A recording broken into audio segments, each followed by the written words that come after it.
今天我们参观一个被海水吞咽的古老寺庙 Waterkern Samchen 海神庙。它在泰国白兰府南部的海边，寺庙就在海上，需要走过一段土路，还需要走过廊桥，大约1.5到2公里。在没有这个廊桥之前，需要坐船到达寺庙。当然，这一路你会欣赏到红树林美丽的景色，你不会感到寂寞。网上信息显示有摩托车送你这一段路，但是我并没有看到。也许今天不是星期天，据说节假日人非常多。它的 GPS 定位我将会发在下面。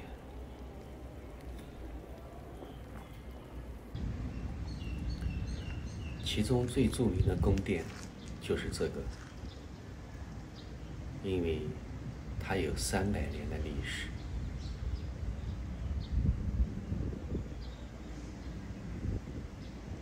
我们可以尽情欣赏这座古庙。如果你喜欢历史的沧桑，或许你能从他身上读出一些东西。这座殿堂并不是下沉，而是海水上涨，不得不抬高地板高度，导致大门很低矮。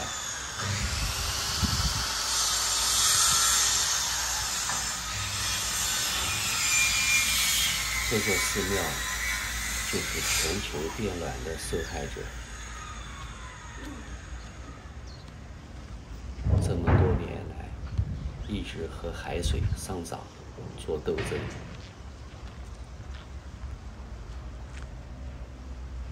很久以前，这座寺庙周围是田地，海水上涨之后，居民早已搬迁到远处，只留下这座寺庙在海中。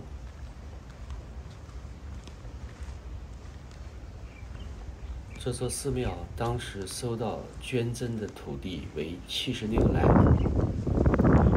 ，121600平方米。现在被海水吞咽的只有5赖，8000平方米。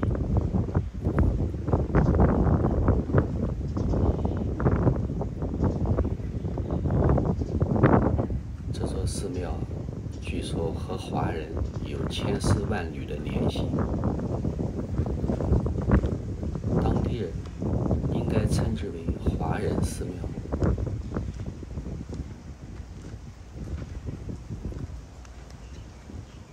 在这座寺庙的周围是一个古老的华人社区，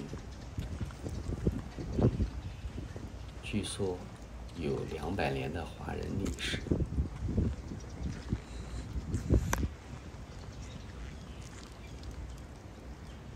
很久以前，这里是中国船只到达的地方。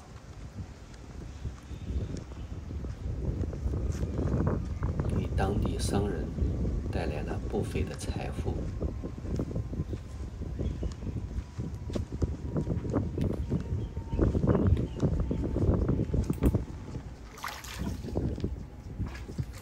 下面我们静静地欣赏这座寺庙全景。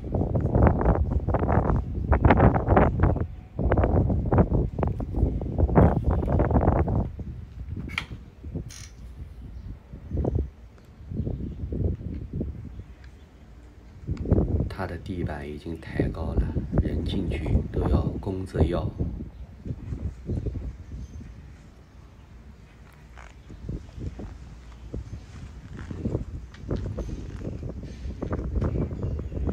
斑驳的外墙，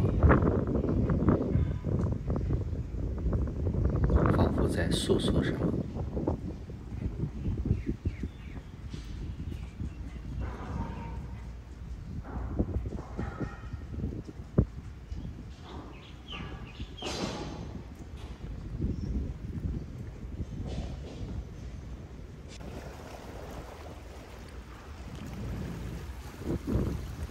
这里是白兰府南部的海边，靠近湄兰河入海口。据说每年的11月到第2年的1月，运气好可以看到海豚。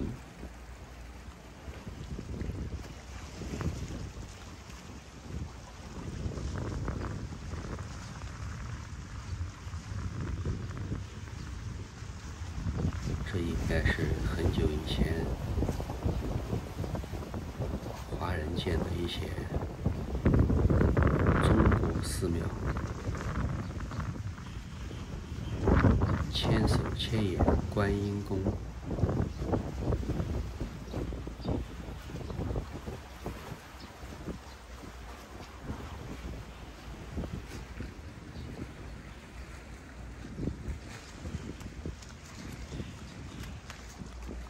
这座塑像面朝大海，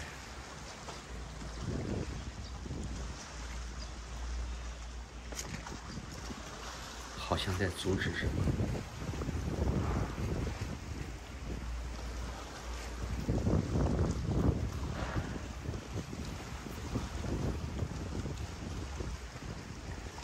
这身装扮一看就像中国古代的衣服。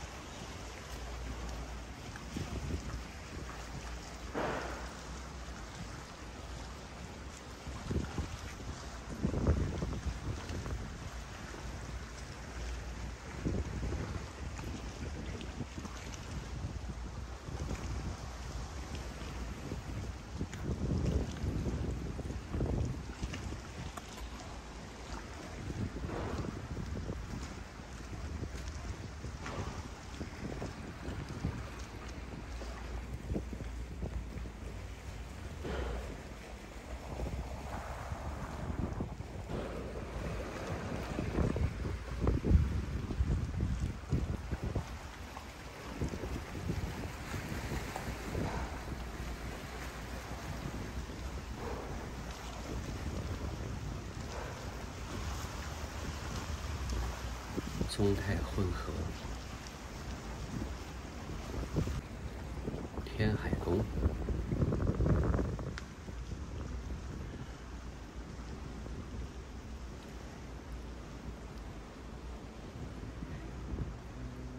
从这座寺庙里面的一些摆饰能看得出来，这里在古代人们都是靠海生活，无论是获取食物，还是海上商贸，都和海有着千丝万缕的联系。他们也许在祈求海不要发怒，给他们平安的生活。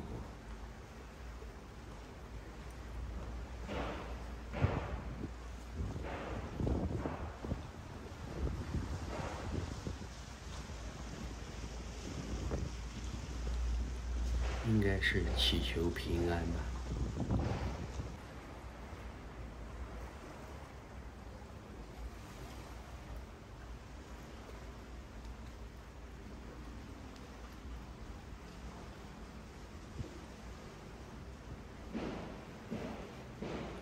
栩栩如生。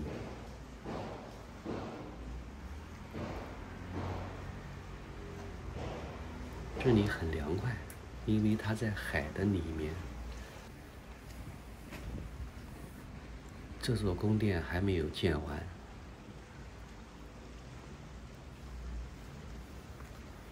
之前它老的宫殿因为破旧和海水的侵蚀，所以这座寺庙得到了省政府的支援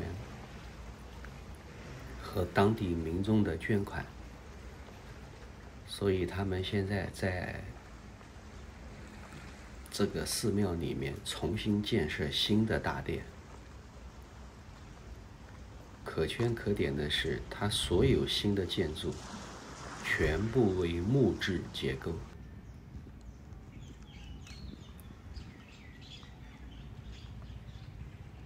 大家注意看，它的木板全部是金柚木。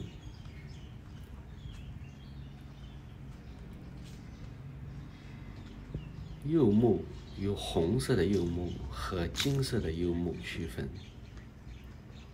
金色的柚木比红色的柚木更加昂贵，可见这座寺庙如果翻新建好以后，它的价值是不菲的。这是当地民众修身养性的地方。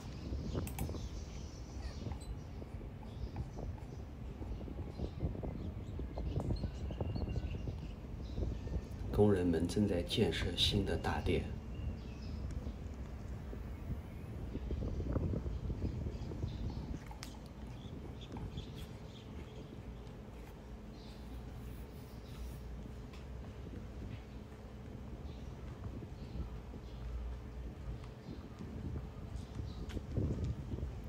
我不知道他现在对不对外接待游客，所以我就没有进去。因为网上显示，由于疫情的原因，这座寺庙暂时是停止接待。从外面可以看到里面金碧辉煌，最可圈可点的就是全部为金柚木建筑，这是很难得的。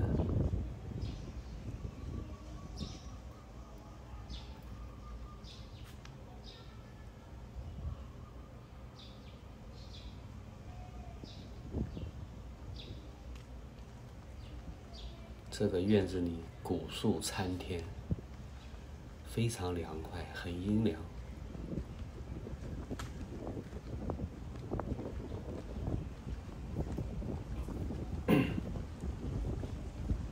地上放的全部都是木材，都是金柚木。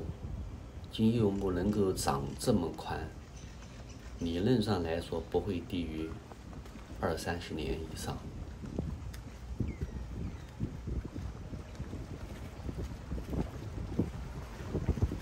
这里是一个休息的、供展览的一个亭子。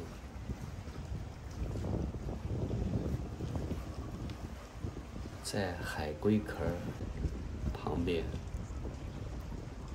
是一个巨大的金鱼的骨架，不是一个，是2个，但是只有一个头和一条身子是完整的，另外一个没有头，只有身子。大家看它的大嘴，它是没有牙的。它张开以后，把海里的小鱼小虾全部吸进肚子里。这条金鱼骨头大约有30米长吧，差不多20-30米。下面应该就是这座寺庙里面的一些古物。大家注意看，它是2条金鱼，但是只有一个头。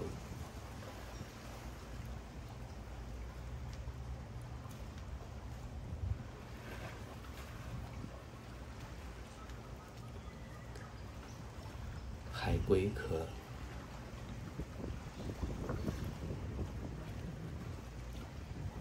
金鱼的尾巴也有骨头。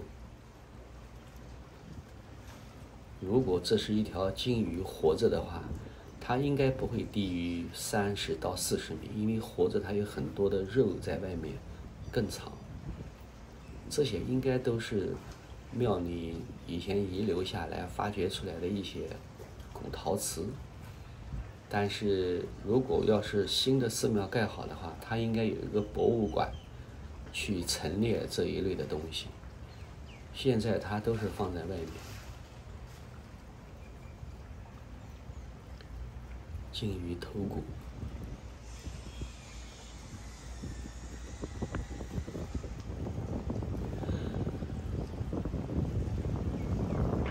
我们静静地欣赏完这一座人迹罕至的寺庙，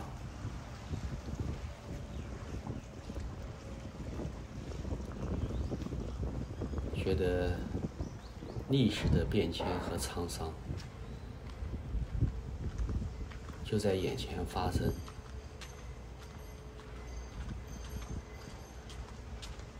这是以后的主要宫殿，上面是宫殿，下面是博物馆。现在还没有开放，因为它还没有建好。建好以后一定是富丽堂皇，金碧辉煌。这里是副宫殿。再见。